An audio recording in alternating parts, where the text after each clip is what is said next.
تو ولید کی سرپرستی میں اس نے حجاج بن یوسف کو سیریا کا یعنی شام، عراق، ایران، ان تمام یہ 3 مختلف یہ جو علاقے تھے یہ اس وقت کی اس سب کا وہ کیا بنا دیا تھا اس نے گورنر. تو یہ بہت طاقتور تھا. اس کی جو یہ ایک بہت ہی کنٹروورشل فگر رہا ہے یہ جو ہے حجاج بن یوسف. اس کو بہت زیادہ لوگ پسند بھی نہیں کرتے ہیں. موسٹ آف دا مسلمز جو ہیں ہسٹورینز نے اس کی بہت زیادہ برائیاں کی ہیں کیونکہ اس نے بہت صحابہ کو قتل کروایا تھا.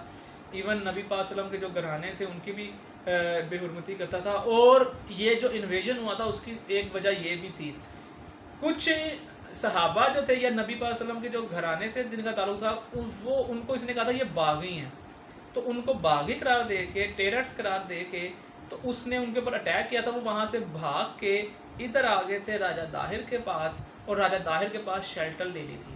ایک یہ وجہ تھی کہ وہ چاہتا تھا کہ جو میرے باغی ہیں ان کو واپس کیا جائے لیکن راجہ داہر کیا تھا میں نے واپس نہیں کرنا.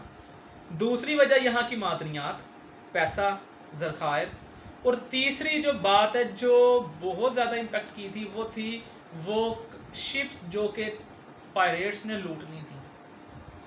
ہوا کیا تھا 703 میں سائلون کا بادشاہ جو تھا یعنی کہ پریزنٹ ڈے سری لنکا اس کا جو بادشاہ تھا اس نے عرب کے جو کچھ مرچنٹ وہاں پہ آباد ہو چکے تھے وہاں پہ تجارت کرتے ہوئے تھے انہوں کی جب ڈیتھ ہوئی تھی تو ان کی جو ویڈوز ہیں بیوہ عورتیں ہیں ان کو ان کی بیٹیوں کو گرلز کو بھیجا تھا واپس وہاں پہ عرب اور اس کے ساتھ کچھ تحائف تھے. یہ 7 کشتیاں تھیں جو کہ آ رہی تھیں.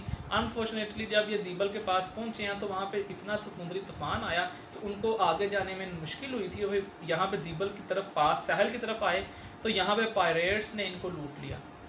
جب یہ بات پتہ چلی حجاج بن یوسف کو کہ یہ ہوا ہے اس طرح تو اس نے خط لکھا جس میں اس نے کہا راجہ داہر تھے کہ یہ جو پائریٹس ہیں ان کو کہا جائے کہ یہ ان کو سزا دی جائے، پنش کیا جائے اور ان کی جو کشتیاں ہیں اور ان کا جو سامان ہے ان کو بحفاظت پہنچا دیا جائے میرے پاس. لیکن جو راجہ داہر تھا اس نے جواب دیا تھا کہ پائریٹس جو ہیں وہ میری جو ٹیریٹری ہے اس کے باہر ہوتے ہیں میں اور نہ ان کے اوپر میرا کنٹرول ہے میں ان کو واپس نہیں کر سکتا. جس کے اوپر حجاج بن یوسف کو بہت غصہ آ گیا تھا. 711 میں یہ جب یہ ہو رہے تھے 711 میں ہی مسلمان حجاج بن یوسف کی ایک جو آپ کہہ لو کہ سیریا کی فوج تھی جو کہ ادھر تک پہنچ گئی تھی اندلس آج جس کو اسپین کہتے ہیں اور اسپین بھی فتح کر لیا تھا. تو وہ بہت مغرور ہو چکا تھا. تو جب اس نے کہا کہ جب کہ تم نے انکار کر رہے ہو تو اس نے اپنے 2 ایکسپیڈیشن ایک بھیجا. پہلی فوج اس کو شکست ہوئی اور ان کا کمانڈر وہ بھی مارا گیا مسلمانوں کا. پھر دوسرا یہاں پہ 711 میں دوبارہ آیا تو وہ بھی مارا گیا کمانڈر بھی اور مسلمانوں کو شکست ہوئی. یہ جو 2 شکستیں تھیں انہوں نے بہت گہرا اثر ڈالا تھا. اور اس نے پھر راجہ داہر نے پھر محمد بن قاسم کے تھرو 6000 فوجی، اتنے ہی اونٹ، اتنی مقدار میں باقی چیزیں وہ ساری کی ساری بھیجی جو کہ محمد بن قاسم نے آیا دیبل کے مقام پہ اور دیبل کے مقام پہ آ کے یعنی کہ سیرا کیا اور دیبل کا قلعہ فتح کرنے کی کوشش کرنا شروع کی.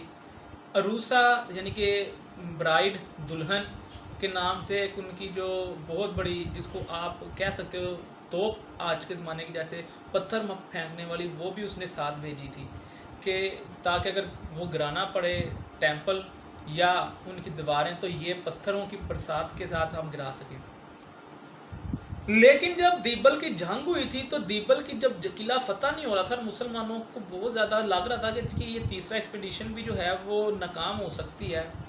تو البتہ ہوا کیا کہ ایک جو اندر کا ہی بندہ تھا جو کہ غریب تھا وہ تنگ تھا ان اپنے بادشاہ سے اس نے بتا دیا کہ یہ آپ تب فتح کر سکتے ہو کہ جب یہ وہ ان کا جو بت ہے جو لگا ہوا ہے اس کا بت کے تو تصویریں وہ کرا دو گے. اس کا مجسمہ ایک بہت بڑا نا انہوں نے ایک وہاں پہ لگا ہوا تھا مجسمہ لگا تھا اور ایک پرچم لگا تھا لال رنگ کا اور ان کا ایک بلیف تھا کہ جب تک یہ ہیں تو ہمارے قلعے کو کوئی فتح نہیں کر سکتا. تو اس نے کہا تھا جب تک یہ نہیں گریں گے آپ ان کے قلعے کو فتح نہیں کر سکو گے. تو پھر محمد بن قاسم جو تھا محمد بن قاسم نے پھر کہا کہ اس کو گرایا جائے. پھر دلہن جو برائڈ جو اس کا نام تھا عروسا اس کے ذریعے سے وہ جو توپ تھی اس کے ذریعے سے وہ گرائے گئے اور آخر کار دیبر کا جو وہ قلعہ تھا اس کو فتح کیا گیا۔ اس کے بعد وہ مکران سے ہوتے ہوتے سیسان اور شوان یہ تمام علاقوں کو فتح کرتا ہوا آ گیا اور روار کا قلعے کے پاس پہنچ گیا کشتیاں اس کے ذریعے وہ سمندر کراس کر کے۔ اب وہاں پہ اس کا مقابلہ ہوا راجہ داہر سے جو کہ بادشاہ تھا۔ راجہ داہر کے ساتھ جو مقابلہ تھا یہ بہت ہسٹوریکل ایونٹس پہ بیس کرتا ہے اور راجہ داہر کے کچھ الفاظ تھے جو اس نے اپنے گورنر سے کہ جو تاریخ میں آج بھی لکھے گئے ہیں۔ راجہ داہر کے اس کے گورنر نے کہا تھا کہ بہت بڑی فوج ہے، ہم اس کا شاید مقابلہ نہ کر سکیں، تو آپ کو چاہیے کہ اپنے ادھر ادھر کے جو پرنسز ہیں ان سے آپ کیا کریں، مدد مانگ لیں۔ لیکن اس نے کہا تھا کہ میں تاریخ میں لکھا جائے گا کہ راجہ داہر نے جنگ کی تھی، اگر میں جیت گیا تو لکھا جائے گا کہ اس نے اپنے ملک کی حفاظت کی اور میرا نام بہت بڑا ہو جائے گا، اور اگر میں ناکام ہوا تو تاریخ میں لکھا جائے گا کہ اپنے جو ملک کی حفاظت کرتے ہوئے بڑے شان و شوکت کے ساتھ میدان جنگ میں راجہ داہر مارا گیا۔ بہرحال جنگ ہوتی ہے اور راجہ داہر کو بڑی جو محنت لگتی ہے، لیکن آخرکار مسلمانوں کو فتح ہوتی ہے۔ راجہ داہر جو ہوتا ہے وہ مارا جاتا ہے بیٹل فیلڈ میں، اور جتنے جو کافر ہوتے ہیں ہندو وہ بھاگ کے روار کے قلعے میں پناہ لے لیتے ہیں۔ روار کے قلعے میں پناہ لے لیتے ہیں تو سرپرستی کس کی ہوتی ہے؟ اس کی جو بیوی ہوتی ہے راجہ داہر کی۔ لیکن جب مسلمان روار کے قلعے کو گرا دیتے ہیں اور اب لگ رہا ہوتا ہے کہ اب مسلمان اب گھس جائیں گے، تو اس کی بیوی اپنی جو ان کی جو خادمیں ہوتی ہیں، میڈس جو ہوتے ہیں، ان کے ساتھ وہ کیا کرتی ہے، اپنے آپ کو جلا دیتی ہے، کیونکہ کہ مسلمانوں کی بے حرمتی، یعنی کہ ہم مسلمانوں کی لونڈیاں نہیں بننا چاہتے، کیونکہ مسلمان جہاں پہ جاتے تھے ان کو پتہ تھا یہ فتح کرتے تھے اور پھر جو قیدی ہوتی تھیں عورتیں ان کو اپنی لونڈیاں بنا لیتے تھے۔ بہرحال وہاں سے پھر وہ ملتان کی طرف نکلتے ہیں اور محمد بن قاسم ملتان تک فتح کر لیتا ہے۔ تھوڑا سا اس کو ایشو ہوتا ہے الور کے اوپر، جہاں پہ راجہ داہر کا بیٹا جو ہے وہ بہت ان کو سخت مقابلہ دیتا ہے۔ بہرحال آخرکار وہ بھی فتح ہو جاتا ہے، اور اس طرح سے جو راجہ داہر کی ڈائنیسٹی ہے اس کے اوپر مسلمانوں کے قبضہ ہوتا ہے اور سندھ میں مسلمانوں کی حکومت محمد بن قاسم کی سرپرستی میں قائم ہو جاتی ہے۔ پھر کیا ہوتا ہے، انفارچونیٹلی محمد بن قاسم جو ہے اس کو 715 تک وہ مزید آگے جانا جاتا ہے۔ وہاں پہ امیہ سلطنت میں ایک بہت زیادہ آتی ہے چینجنگ، اور سلیمان جو ہے وہ بادشاہ بن جاتا ہے، کیونکہ 714 میں وہ جو تھا حجاج بن یوسف اس کی بھی موت ہو جاتی ہے، اور 715 میں جو بادشاہ تھا اس کی بھی ڈیتھ ہوتی ہے، اور پھر اس کی جگہ پہ آ کے سلیمان بیٹھتا ہے، اس کا بھائی، جو کہ اپنے یہ جو ہے اس کا بہت سخت دشمن ہوتا ہے حجاج بن یوسف کا۔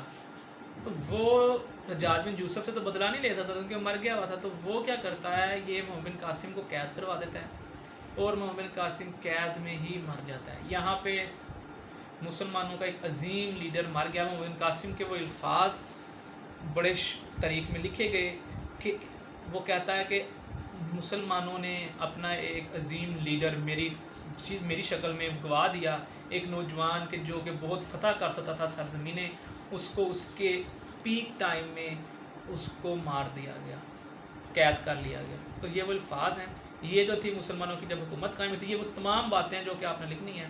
اب ریزن کیا تھی کہ کیوں مسلمانوں کو فتح ہوئی؟ سب سے پہلی ریزن یہ تھی کہ مسلمانوں کی کیولری بہت زیادہ تھی، مشینری بہت زیادہ تھی، ہتھیار جو تھے لیٹسٹ ویپنز یوز کیے تھے جو کہ انڈین آرمی کے پاس نہیں تھے۔ دوسری وجہ یہ تھی کہ جو ریوولٹ تھے، ہندوستان کے اپنے جو ہندو حکمران تھے وہ راجہ داہر سے خوش نہیں تھے، ان کی جو عوام تھی، رعایا تھی، وہ اس سے خوش نہیں تھی، وہ بھی چاہتی تھی کہ ان کی حکومت ختم ہو جائے۔ تیسری بات کہ یہاں پہ کوئی سینٹرل گورنمنٹ نہیں تھی، سینٹرل گورنمنٹ کے کوئی ایک بادشاہ نہیں تھا، ہر علاقے کا، ہر جگہ کا، ہر ریاست کی اپنی اپنی حکومت، انڈیپینڈنٹ اسٹیٹس تھی، تو کوئی ایک سینٹرل اسٹیٹ نہیں تھی، تو وہ ہر ایک دوسرے کی دشمنی رکھتا تھا۔ تو جن کو بہت زیادہ فائدہ، جیسے مکران ہے، سیسان ہے، انہوں نے آرام سے محمد بن قاسم کے ساتھ نہ صرف ملے، ان کے ہاتھ بیعت کی، بلکہ مدد بھی کی فوج کی شکل میں، ہر طریقے سے راجہ داہر کو شکست دینے میں۔ تو آج کی ویڈیو میں صرف اتنا ہی تھا۔ اب اس کے آفٹر میتھ وہ جو سیکنڈ کویشچن ہے وہ ہم